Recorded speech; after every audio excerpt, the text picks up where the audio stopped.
Welcome to Real Talk Realtors, the podcast where we dive deep into the world of real estate with a mission to empower and educate realtors like you to build thriving businesses rooted in integrity and community. I'm Laura.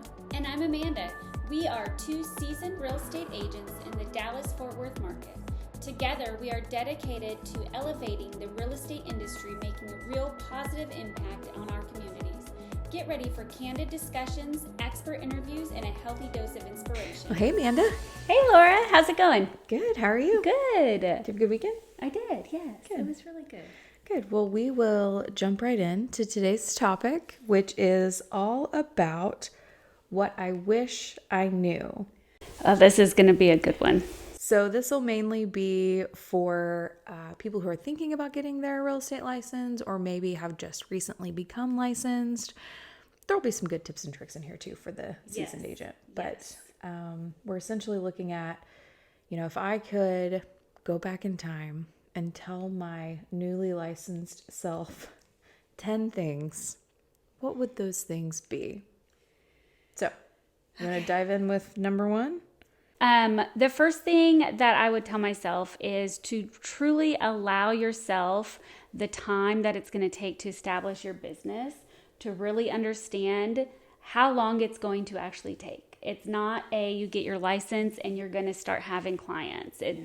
Unless you have, people that like and trust you already, you're not going to have business in your pipeline for, 6 to 12 months. Yeah, so for sure. Be prepared to not have income for 6 to 12 months. Well, not only that, be prepared to not make any money, but also to spend money. Lots of money. Because it costs money to operate this business like a business. First of all, we have all the licensing fees. You've got e-key, so it's like how you get into houses. You actually have to pay for that service. Marketing expenses, your signs, your open house signs, spending money doing open houses. Yeah.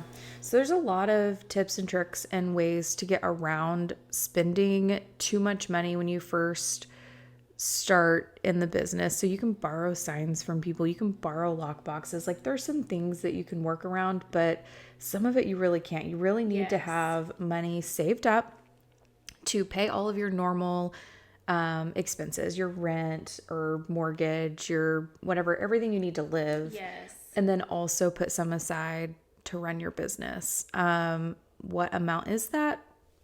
I think it depends on what state you're in, what the fees are in the area you're in, how much marketing you want to do. But I mean, definitely put some money aside for all of that. And I would talk to your broker, like your local broker, on what they think the monthly fees and all of that would be, just to be able to really set yourself up well. But for sure, prepare for that. Because it can be detrimental to somebody's business who comes in thinking it's going to be HGTV. I'm going to go show people 3 houses. They're going to pick one. And then I'm good. Yeah. We're going to write an offer and we're going to go to closing. No, that is not how it works.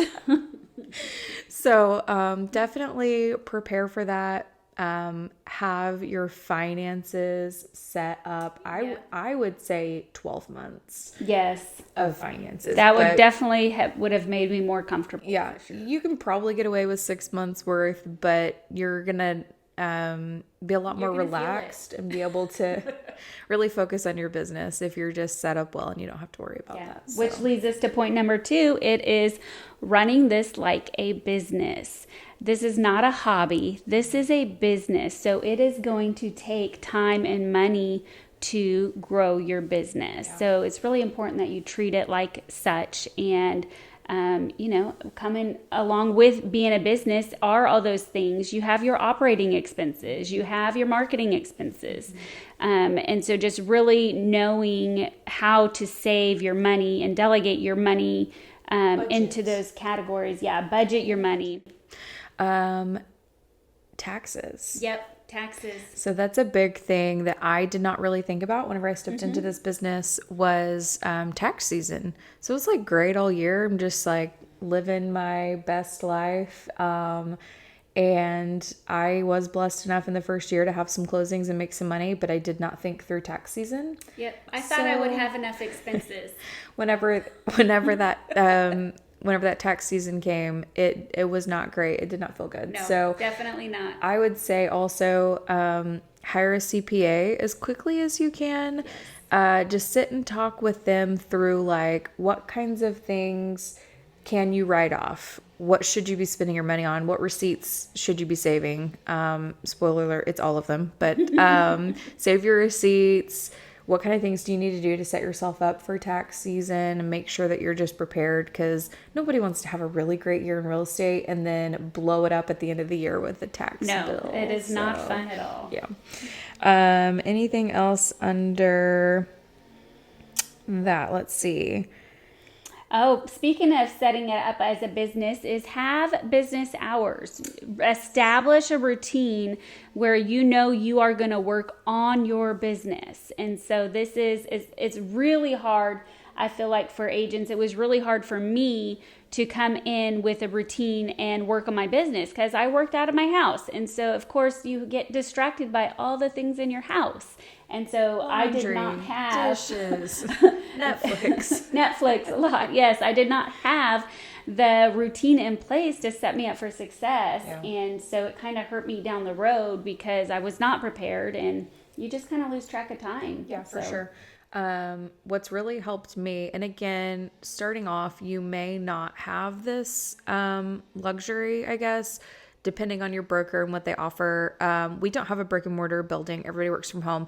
I don't operate well from home. So we have an office, and it really helps me to get out of that environment, go into the office and know like I have this hour to this hour, to get those things done, and I can really focus in on business things. Yes, it helps me really prioritize my time when I do go into the office because I know, okay, I have this amount of time and I'm going to get this amount of work done. So if you're with a brokerage that has a brick and mortar, great. I would set hours, go into the office, sit and get work done. If you don't, find a coffee shop. Title companies will a lot of time let you come lenders, in and give you a desk to kind of sit at and work at. You have a local lender that you enjoy working with. They sometimes have extra desks and office space. There are shared office space areas where you can like rent a desk for the day. There's all kinds of things that you can do. If you work well from home, great, do that. But if you don't, my biggest encouragement would be find a place where you can sit, get in the right mindset, and get some actual work done. Absolutely. 100%. Sweet. Number 3. This is a good one. You can attend all the classes in the world, but you learn by doing. Yes, this is so true. You need a mentor, somebody in your office that doesn't mind you tagging along and kind of watching what they're doing, maybe going on some showings with them, go to a closing with them, a home inspection. Just observe and take in everything that you can. But honestly, don't feel discouraged if you get your first client. You've gone to all these classes, you've done all these things, and you're like, I still don't know what to do. That's so normal. So having a mentor, you can go through the process with your first client. You will have questions. You'll have a million of them. But you'll learn so much through those first really 10 probably transactions. But the crazy thing is in real estate, no 2 transactions are ever the same. So I feel like I learned something new on every single transaction. So every time. Yes. I just had this last transaction of mine. I learned, let me just give you a little nugget, that whenever you have a seller or even a buyer and there is a foundation work and there's a transferable warranty, okay? Yep. Lifetime transferable warranty, great. Maybe beforehand, just call that company, make sure they're still in existence. Yes. Because ours is not. Oh, no. They no longer are operating. And so we had to go through all of this rigmarole to make both sides comfortable with moving forward because we had offered this lifetime warranty. Turns out the company was no longer in service. Anyways, that had never happened to me before. Yeah. And so my client was like, why did we offer them this lifetime warranty if we don't have one? But usually it's fine. Yes. Like 99.999% of the time, these are transferable and it's fine. And you had paperwork for it. the owner died and the company went out of business, and nobody could have foreseen that, but No. we could have called beforehand. So that is something that Now you will be doing. I will now be doing for now on. But that's just an example of like, I can't tell you how many houses I've sold and that's never happened. And Yes. now it has. And now it's something else I add to my checklist. Yeah, But along the same lines of foundation repair or the transferable warranty, some of the companies require you to do a pre-inspection before the warranty gets yeah, transferred. you got to really read the fine print. And the new buyers have to transfer it within so many days. Yeah, this one usually. was 30 days Yeah. within closing. So if you don't, and it's mentioned in the contract that the seller's supposed to pay for it. So if you have that buyer, you better make sure that it gets done before closing, not even 30 days after. So anyways, there's lots of little things to so learn. many little things to learn like that you just don't know until you're in the thick Until of you're it. in the trenches doing it. Yep, So, absolutely. yeah. Anything else on classes? I mean, we wrote down you need reps. Just find an agent that you can shadow, work for, intern for, learn the ins and outs of the business. Now, a lot of like, I'm gonna say I hate big time agents, but like agents that are producing are busy and don't necessarily. They don't have the time to don't have the really time teach you to- or yeah. go through stuff with you and to kind of hold your hand. Yeah, it can be hard to find a good mentor that's also willing to put in the time. So you might have to offer something to them to get that. So, maybe like, can I take notes for you during this listing appointment for you to, so you don't have to worry about doing, or can I write some handwritten notes for you? Can I do something for you in exchange for your time? So that you can really get that one-on-one. Yeah, absolutely. I totally would recommend that because when I started, I did not have. I mean, I had a friend who was an agent and who was getting her broker's license, and so she kind of helped me along the way and helped me with some things. But still, like I thought I could do it. I owned a couple of businesses before, and so I just thought I could just move in. I saw everybody doing it on social media, and so it looked easy. So. But really, I probably would have done myself, had started my business off on a much better foot if I had a mentor helping. But I really didn't think I needed one. Yeah. But I attest a lot of my success to starting off with a mentor because I did. The office that we were in required it. Yes. Every new agent was paired up with a seasoned agent for 20 transactions. Wow. Yeah, it was a lot, which 20 I think is too many. But anyways, but I do attest a lot of the success that I had and the confidence that I had right out the gate from that, because I never worried about stepping into a conversation with somebody because I knew that my mentor would be right there with the answer if I didn't have it. And so I was just real confident to talk to anybody about real estate because I knew that I had that safety net. But if I hadn't had that, I think I would have been a lot more nervous. Absolutely. It's nerve-wracking. Yeah. All right, what's next? Be the very best communicator. You want to over communicate because this is what happens when you're in a transaction and something kind of happens, and then all of a sudden, like, you kind of get a weird feeling sometimes. Your client pulls back, or you almost just kind of know something's weird, but then you don't address it, or you just kind of move on. But the second you feel any sort of tension, like, nip it in the butt. Be like, hey, I'm kind of sensing this is happening, and kind of go like that. But the way to prevent that from happening is to over communicate in the first place. For sure. So you want to be able to know exactly what your clients are feeling, when they're feeling it, and kind of anticipate how they're going to react or how they're going to feel at certain points in the transaction. For sure. It's easier to stick your head in the sand about it, like, oh, I feel like maybe they're upset with me, but so I'm just gonna want to say anything or ruffle any feathers. Right. Maybe if I just ignore it, it will go away. Yeah. It won't. It's so much better to just call your client and say, hey, I'm feeling a little tension. Is there something that I can address? Is there a question that you have? Is there a concern? Like, let's talk about it. Yes. And they usually really appreciate that. I know for me, kind of a rule that I have in my business is that if a client is reaching out to me to ask questions, I've gone too long without communicating with them. So for me, listings, I call and talk to my sellers every Monday and every Friday. And then for buyers, it's usually just once a week. But just like this morning, I called one of my sellers and, hey, just checking in. We're past the option period. We're like waiting on the appraisal. There's really nothing to talk about. But I just called and said, hey, it's Monday, so I'm just calling to check in. How was your weekend? Blah, blah. And then he said, actually, I did have a question. And so then he asked me, what he was concerned about. But had I not called him, he would have been kind of steaming on that all day. And then he would have eventually been a little bit annoyed. It's kind of annoying when you have to be the one to pick up the phone. And like how often do you want to call like your HVAC guy or like your bank or something, or just whatever. It's just annoying to have to like get out. I don't know. But if your phone rings and you can just like, actually I did, and blah, blah, blah. And then now it's off of his mind. He doesn't have to worry about it and he feels good. So, over communicate. I had nothing to say to him today, but I called him anyway. And turns out he appreciated that. So, and also my clients bother me a lot less. And I don't say bother, like they're never a bother, but my phone's not always ringing because I will call my people on Friday. You're letting them know what's going on, hey, what the plan this is what's going on for the weekend. This is our plan for the weekend. And then I tell them, I will touch base with you on Monday with all of the feedback from any showings and open houses. We can talk. And if you have any questions, I'll let them know. If you have something before then, call or text me. Absolutely, yes. It's totally fine. But most of them will wait till Monday. Yeah. And so it kind of gives me my weekends back too.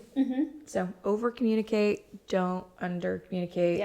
Even if I don't have anything to say, just calling to check in. Yes. They're usually like, okay, great, me. That means more than non-communication. For sure. Absolutely. Okay. Number 5, pick up the dang phone. Yes. Call your people. Yes. I wish that I would have done this more right out the gate. Me too. It would have filled up my pipeline. I would have built those relationships. You said at the beginning of this, you said, if you already have people that know, like, and trust you, great. This is what gets them to know, like, and trust you. You have to ask for the business. People are not going to just give you the business. And you have to build those relationships. And believe it or not, most people don't just automatically know what's going on in your life. And a lot of people probably don't know that you have your license, even if you post to social media about it. We had somebody from church the other day. My husband, Caleb, told me, he's like, hey, so-and-so is moving and they are under contract. It's already a done deal. But he said to Caleb in the lobby, he goes, I didn't know your wife was a realtor. I post about it like 3 times a day. Are you joking? Yes. But had I maybe reached out to them or talked to him more in the lobby at church or like whatever, maybe he would have known. Not a big deal, but just an example of if you don't tell them, they don't know. Exactly. No, you're exactly right. Yeah. You got to pick up your phone and call. I think the biggest call reluctance that I hear from people is, I don't know what to say. Yes.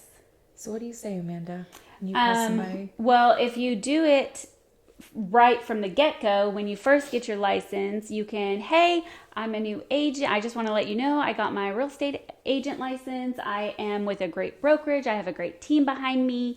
And kind of use the stats from your brokerage or your team that you're on to kind of build up that business, even though you may not have had any business, but you can still have that. Our brokerage is selling homes at 2% over you can still list have price that on average or to whatever. back you into the statistics to kind of back you and to kind of just let them know that you are a professional and you're in real estate and, let them know that you're going to be in contact with them. So give them a heads up that, hey, you are, you're excited for your business and you would love to, take them to coffee or lunch and just kind of meet up and just kind of start rebuilding all those relationships. And so with those phone calls, you can go one of 2 ways and both are great. So do that. And then at the end, what I did was I like to ask people, hey, I told them I just got my license. I'm so excited, talk about the brokerage. I let them know, like, I am new, I am eager, I'm ready to work. Yes. And then I say, would you mind if I sent you 2 of my business cards, one for you to keep and one for you to hand out if you hear of anybody? This is brilliant. So then you get their address because not a single person told me no. So that, of course. Well, can I get your address? Now I have their phone number and their mailing address. I'm mailing them. So I've talked to them on the phone, and now I'm following up with a handwritten note Yes. with cards in it. Hey, thanks so much for taking my call. I'm so excited. Blah, blah. Here's my cards. You can do it that way. Or if you want, if you prefer emails, you could say, I'm so excited with the new brokerage. Would you mind if I added you to my newsletter? Yes. Can I get your email? Yep. So I probably wouldn't do both, but do you prefer to do handwritten notes and Popeyes? Or do you prefer to have people on a mailing list, an email list, and do one or the other? And over time, you'll get, all their contact information. Yes. But for that first phone call, I would do one or the other. Okay, so let's say they've made that phone call. Now it's a couple months later. It's time to reach out again. Yes. Why are we calling them now? This is the part that people are like, I don't know. have that like just anxiety. Like, Yes. I'm just going to call somebody and be like, how are you? So kind of depending on how you do it, I feel like people can you can have a system to call your clients. You can do like alphabetically, like this week you're calling your A's and B's. Next week you're calling your C's and D's. Or you can, sometimes too, just keep up with people on social media. And if you see something happen in their life, a milestone, reach out, give them a call. They had a baby, they had a graduation, or if they had, a death in the family even. You reach out to them. Don't just post something on Facebook. If it's their birthday, birthdays are a great reason to reach out and call. Because how many birthday phone calls do you get? None. Besides Maybe maybe my immediate family, none. So how special would that make you feel to receive that personal phone call? Hey, happy birthday. What are you doing? Yeah. You know how much a phone call costs you? Nothing. $0.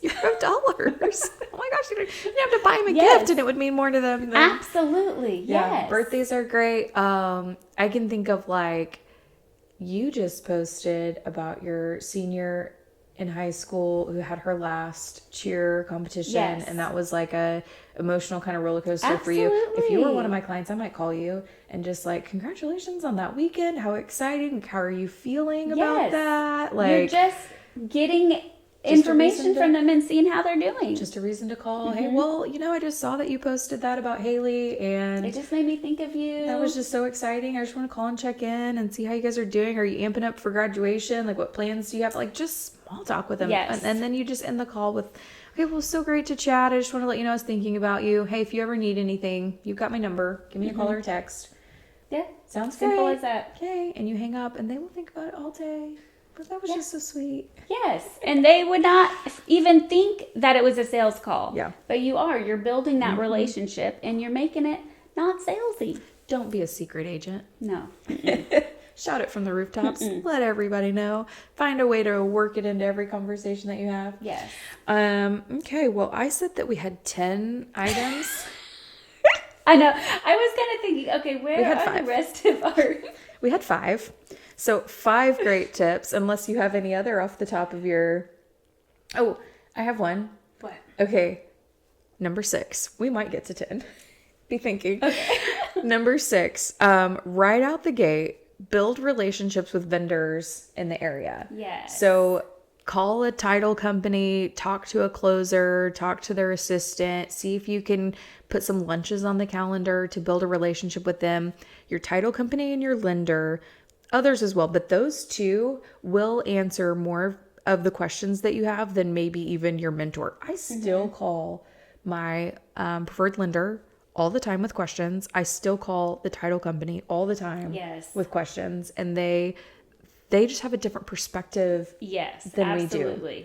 The title company is constantly working on title things, and the lender's constantly working on the financial side. People will have questions on those things, and so I call them, I reach out.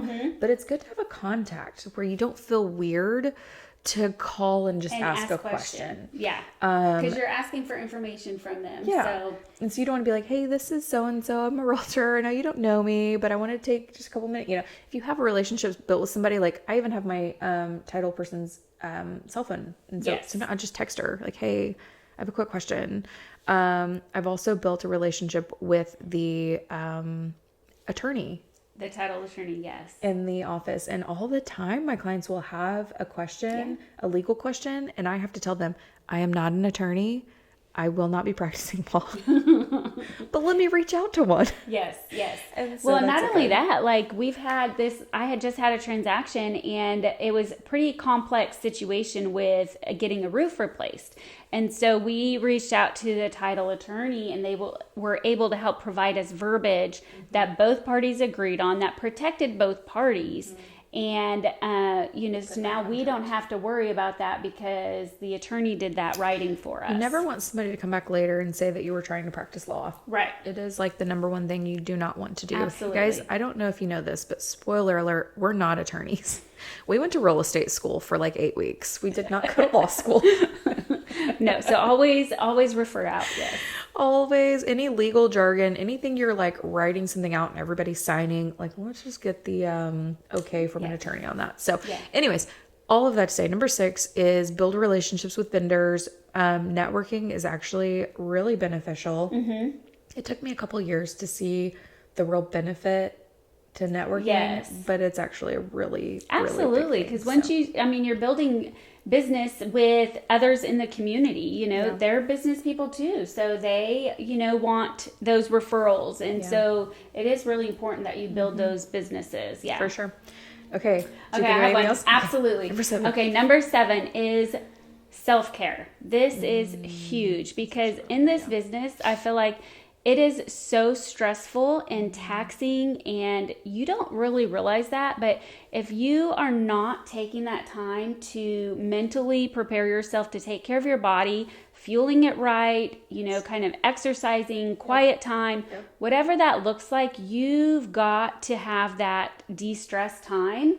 Because otherwise it can lean over and affect your family, and then it'll affect your business if your family life is not in a good place. And so there is such a thing as the real estate 15, maybe 30. Oh yeah, absolutely. Whatever. I'm just now trying to get back under that. 2022 was such a crazy year for us in real estate. Like it was just kind of insane. But I found that I was on the road so much and was so busy and so tired that I didn't make time to exercise. I did a lot of eating on the road, drive-throughs, those kind of things. Easy to do. And I gained a lot of weight that year. And I also noticed that mentally, I just was not in the place that I wanted to be. And so 2023 was like a year of working on myself. Me too. I started working out. I started cooking meals at home. I actually went to counseling in 2023 and worked on some things and I have had multiple people just mention you just seem different now. And I'm like, well, it's because I'm taking care of myself. Yeah, you have to. And you can't pour from an empty cup. No. And your clients will see it, and your family will see it, and your friends will see it. And you really do. You want to take that time, exercise. So physical, spiritual, take time to read your Bible or, journal. Journaling, meditation, all of those things. Yes. And then fuel your body right. Try to find some really good, quick and easy snacks you can store in your car. Yeah. So if you're stuck out showing houses, you can grab a protein bar or something like that will fuel you a little bit better. Yes. So for sure, it's a great one. We made it to 7. Do you have number 8? Let me think. If I were just starting out, what would I want to tell myself? Consistency would be the number one thing. It's actually the number one thing I hope that I can instill and teach my girls. Because I feel like with every area in life, if you can just figure out that it's more about consistency than anything else. Absolutely. Yes. You can be successful at anything if you're consistent with it. Social media, real estate business, exercise, diet, anything. Diet's big too. If anything. Just doing it consistently, you may not see huge results right away. That's but over a long period of time, you will start to see those results. You will. Yes. So as it pertains to phone calls, marketing, posting to your social media, talking to people about real estate, it is it's kind of like pushing a boulder up the hill. Yes. And you're pushing and it's a lot Eventually, of effort you're going to gain front. that momentum. It's a lot of effort up front. But if you can just get that boulder over the top, you're going to be able to write it down. Yeah.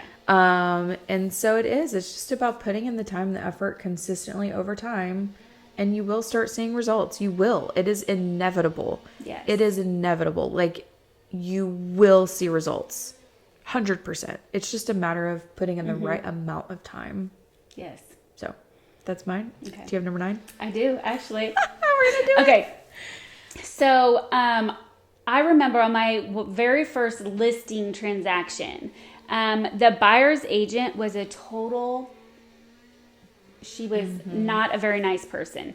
And she had been in the business for, God, probably 20 years. You know, Did she she was say one of that? those. Did she tell you too? Many times. I've been in the business for Yes. 20 years. So do not let those agents who think that just because they've been in the business for so long that they know it all, because they don't. They don't. And most of the time when I hear an agent say, well, I've been doing this for so many years, well, they're not doing things right. And you have problems with them because they may be in the business for that long, but doesn't necessarily mean that they are doing many transactions. Correct.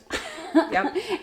And they're not up to date on new things, on how things are done. And so just do not let those older agents, or not necessarily older, but agents who've been in the business for a longer time than you intimidate you. Don't do it. I saw another realtor post a like a poll on Instagram on her stories, and she just asked what means what to you shows competence as a realtor.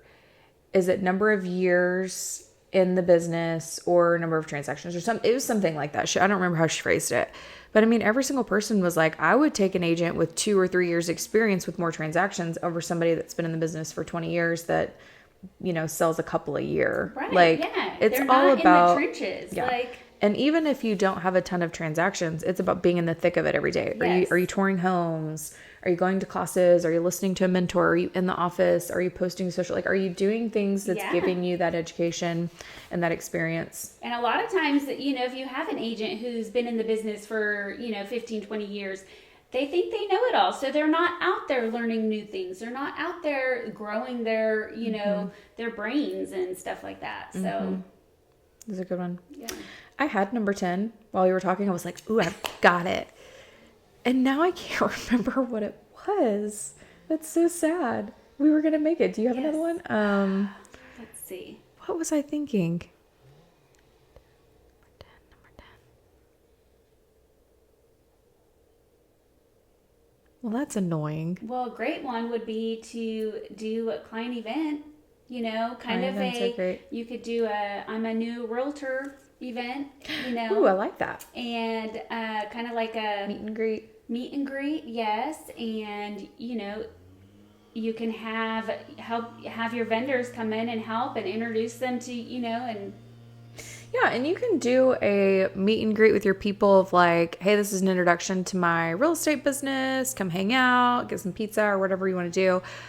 Or you could even do an event for your neighborhood, hosting like a block party to introduce yourself. yes, that's a great idea. You could do one at a school for teachers, hosting a teacher event to show a teacher appreciation. Yes. And introduce yourself as their local resource and realtor. At a daycare, at wherever, at your church Yes. or I don't know, whatever, like just The find a options are place, endless. Yes. find a place where you can, be introducing yourself to people.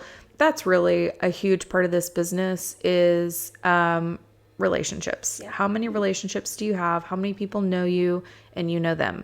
So the more ways that you can get yourself in front of people and building relationships with people, again, back to number 1, this takes time. It is not something where you're going to like host an event and be like, I met 20 people. Now I should have 10 transactions. No, but then you have to be consistent. You have an event. Yep. You meet these people. You can do a giveaway to create, get their contact information, and then you'll have more people to add to your email list To be calling. and to keep in contact with. Yep. So that's how you grow your database. 100%. Events and open houses are going to be the two best ways for you to grow your database. But focusing on that database and growing it over time so that you have more people to call. Yes. You have more people to invite to future events. You have more people to do pop-bys for. All of those things will grow your business over time. You just have more conversations. And so the more conversations you have, the more relationships you can build, and the bigger the business you'll have. We made it to 10. I told you we would have 10 things for you. We may have only planned for 5, but that's okay. We made it to 10. That's amazing. All right. Well, if you are a new agent or thinking about getting your license and you still have questions, put them in the comments. Send us an email. Our contact information will be on the screen at the end. Please reach out to us. We'd love to answer your questions and help you guys get started in this business that we love. Yeah. And share this with a new agent. Yeah. If you're a seasoned agent or you have some friends that are getting into the business, share this episode with them. Yeah. Trust me, guys. It's super helpful to know all the things that we just shared. If only I would have had me 8 years ago. We would have learned so much more, but now we're here to give it away to you. So, all right, we'll see you guys next time. Bye.